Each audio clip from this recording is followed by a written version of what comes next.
In 2017, there were 8,000 liver transplants performed across the United States. Meanwhile, there were over 11,000 people registered on the waiting list. Quite a deficit, and it's not getting any better. Hey, it's Phil here, and today I'm going to talk about what liver transplant is, why it's needed, and what it takes to become a candidate for liver transplant and be listed. So what is liver transplant after all? It seems pretty basic, but I'll describe it anyway. It's when they take a liver that no longer functions properly and replace it with a deceased donor's liver that does function properly, or a partial liver from a living donor. The liver does have the ability, when healthy, to regenerate, so that's why living donation is a possibility. So what does the liver do and why is it so important? Your liver is the largest internal organ in your body, and it's also a gland. It's responsible for processing nutrients, medications, and hormones, and helps in the production of bile. It makes proteins that help the blood clot and removes bacteria and toxins from the blood. It helps in preventing infections and regulating the immune response. Liver transplant is reserved for situations where the liver cannot repair itself through diet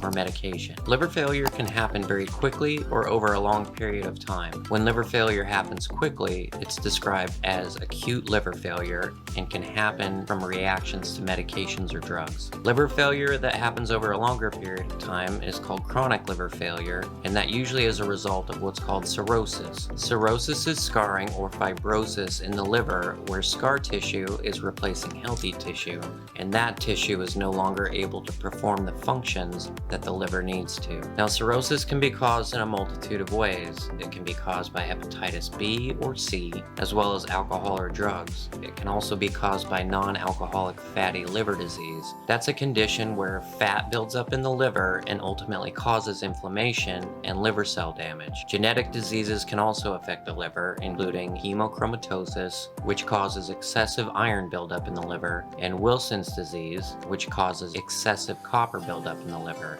Diseases that affect the bile ducts, the tubes that carry bile away from the liver, such as primary biliary cirrhosis, primary sclerosing cholangitis, and biliary atresia. In some cases, liver transplant may also be used to treat certain types of cancers that originated in the liver. Complications of liver transplant surgery can be bile duct complications, bleeding, blood clots, failure of the donated liver, infection, rejection of the donated liver, along with mental confusion and seizures. There are long-term side effects and risks from the medication associated with transplant.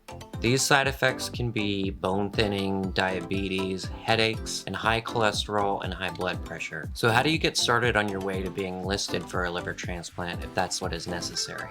First and foremost, you need to choose a transplant center. Questions you might ask that transplant center are, how many transplants are performed per year and what is their success rate? As well as what additional services does that transplant center provide, and whether or not they are a center that keeps up with the latest technology in the liver transplant field. They're going to have some questions for you as well. Right off the bat will be, are you able to tolerate transplant surgery? And will you be a viable and worthy vessel for the donated liver? Do you have any medical conditions that would keep you from having the transplant? Are you able to take the medications as directed by the transplant center? If you have alcoholic cirrhosis or liver disease, some transplant centers have a sobriety term that you have to satisfy to be considered to be listed. I've heard of places that have 3 months, mine had 6 months, and I'm not sure, but I've heard rumors that there are centers that don't have any sobriety terms. But either way, you should be prepared for some form of requirement regarding sobriety conditions. Another thing that you should be prepared for is screening. Screening's going to involve lab tests and blood draws. Lots and lots of blood draws. It's important that they're fully aware of what is going on inside your body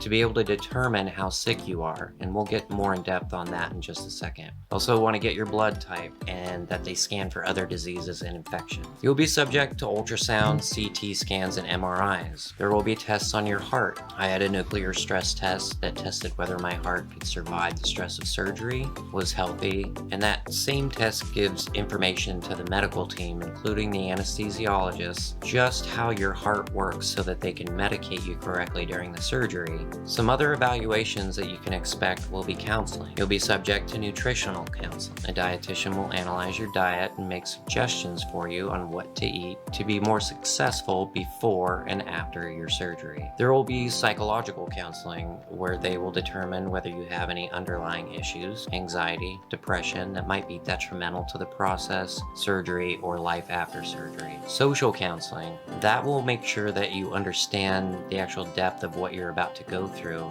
and that you have friends and family to watch after you initially and monitor your progress.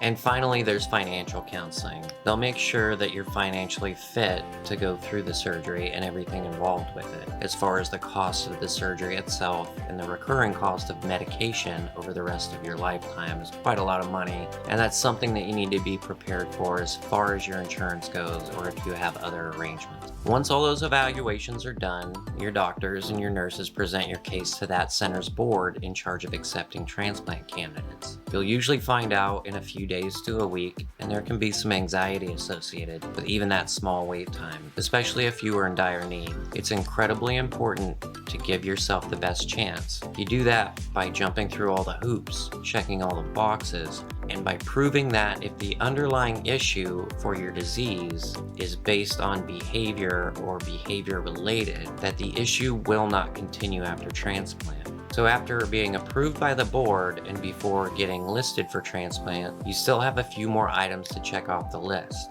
Getting all the required vaccinations, finishing your counseling, and overall health exams. With my experience, I had a little hiccup that I had a rare dormant parasite of all things that I probably picked up 10 years earlier randomly on a camping trip that needed to be addressed, and in turn delayed my listing for 2 full weeks. But once you are listed and throughout the entire process, you will have already been in touch with a hepatologist. A hepatologist is a doctor that specializes in the liver, gallbladder, pancreas, and the biliary tree. They use your labs and, depending on how sick you are, determine how often your blood is checked to calculate what is called your MELD score, or MELD, Model for End-Stage Liver Disease. It's an index derived from your lab results of the following values: your sodium, your creatinine, which is a measure of your kidney function, your INR, or International Normalized Standard, which measures how effectively your blood is clotting,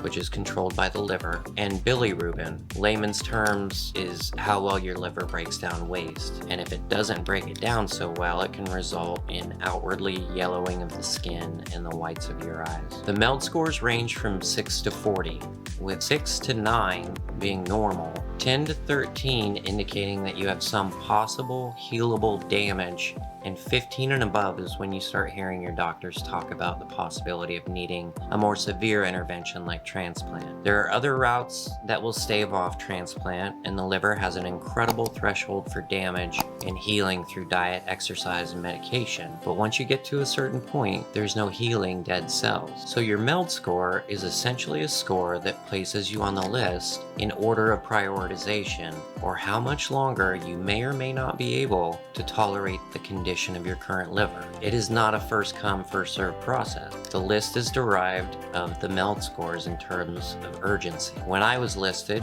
my MELD score was 24, but I did not expect to get transplanted for at least another 3 to 6 months, even though it had been nearly a year from my initial diagnosis of end-stage liver disease. I was very lucky, and from the day I was first placed on the waiting list, 10 days short of a year from diagnosis, I was on the list for a total of 3 days, or the equivalent of 1 week short of a year from diagnosis. I'm going to put a little disclaimer here. It is extremely uncommon. I don't want to give any false hope, and I want to limit your expectations. I've been told that it is very uncommon to get a liver that fast after listing. What I've been told is that it's typically anywhere from 11 months to 2 years after diagnosis or on the list. So where you were at on the list and when you get chosen can be seemingly unrelated, as there are other determinants as to when you are chosen to receive your transplant. The other determinants involved in being chosen for transplant of a specific liver at a specific time are your blood type. If you are first on the list according to your MELD score, and the liver that becomes available is not the same blood type, they will work down the list until it's compatible. Size. The same as blood type. If the liver isn't compatible from a size perspective, for example, a physically large donor and a small recipient, and vice versa, with the liver being such a large and substantial organ, around 1% of your body weight, the recipient would be passed over if it were not a match physically. Geographic location.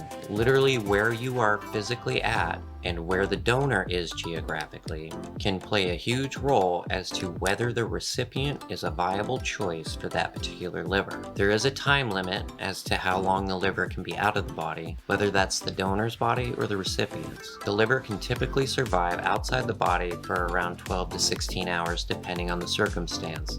Some new preservation methods that are not typical everywhere can keep the liver preserved for up to 24 hours. So this can get pretty serious pretty quickly when you start to think about listed patients outside of the state or region that they're listed in and the logistics of getting to the liver in time for them to be a viable recipient for that liver. Being able to get to that liver as quickly and safely as possible is very important. You have got to be ready to roll when you get the call. And just because you are further down the list absolutely does not mean you won't get a call at any time. You could be 12th on the list like I was, but because of the factors I listed above, you may be the choice that gives that liver the best chance to be a successful transplant, even based on where you are physically located at the time of the call. In that, you are going to have to hustle to get to the center where your transplant is going to be performed. You will have what's called a go bag. It's a bag or a piece of luggage that's pre-packed with everything you will need for the duration of your stay at the hospital, from admit to discharge. It'll have a change of clothes and other important things that you'll need after your surgery. You're going to be in the hospital for a minute. I was in the hospital for a relatively short amount of time, about 9 days total. I was physically ready to be discharged after about 4 or 5 days, but stayed through the weekend plus a couple days just so my discharge wasn't rushed. I could have stood to stay for another few days on top of the 9 that I was there, but you can typically expect to be in the hospital for at least 10 days and up to 30 depending on the severity of your condition, any complications from your surgery, or medications that you'll be learning how to take and tolerate. But the average seems to be right around 2 weeks. The essentials for your go bag would be some loose-fitting clothes, easy on and off shoes or slippers, toiletries like your toothbrush, comb, brush, deodorant, etc. It was super nice to have my laptop to write, surf, watch movies. Your phone is critical. Depending on the COVID and personal contact rules at the hospital or medical center that you choose for your transplant, it may or may not be so easy to be in contact with your family if you don't have your phone. I can't stress enough, make sure you have the chargers for your phone and your laptop. I forgot mine and had to have a friend make a special trip to drop his off so I could borrow it for my time in the hospital. Make sure you have the chargers for both your phone and your laptop. Books and DVDs are a must. You're going to have a ton of time to rest and recover, and you will get bored. It is a great time to catch up on your reading and watch lists. My hospital room had a DVD, Blu-ray player, which was nice, but you're going to be pretty laid up for a little bit, so have some form of entertainment in your go bag.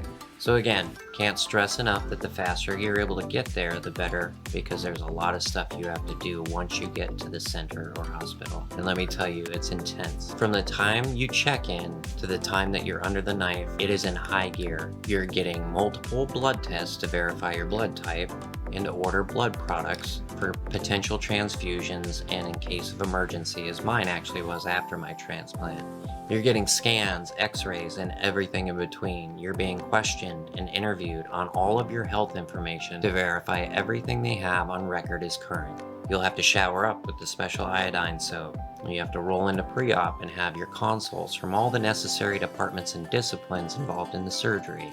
It is super intense, and the more prepared you are, the better off you will be. I'd even go so far as suggesting that you equip yourself with some meditation techniques and other tools you can use without guidance from your phone or outside influence, because those won't be available. I practice transcendental meditation, but you can use whatever unguided method that works for you. But practice it before you're in the moment so you know how to use it effectively. So yes, preparation is key, from having that go bag ready and being cognizant of that call coming at any time possibly, and being ready physically, mentally, emotionally. There is a reason that they have chosen you and your name presented at the top of the list for that liver. Be ready.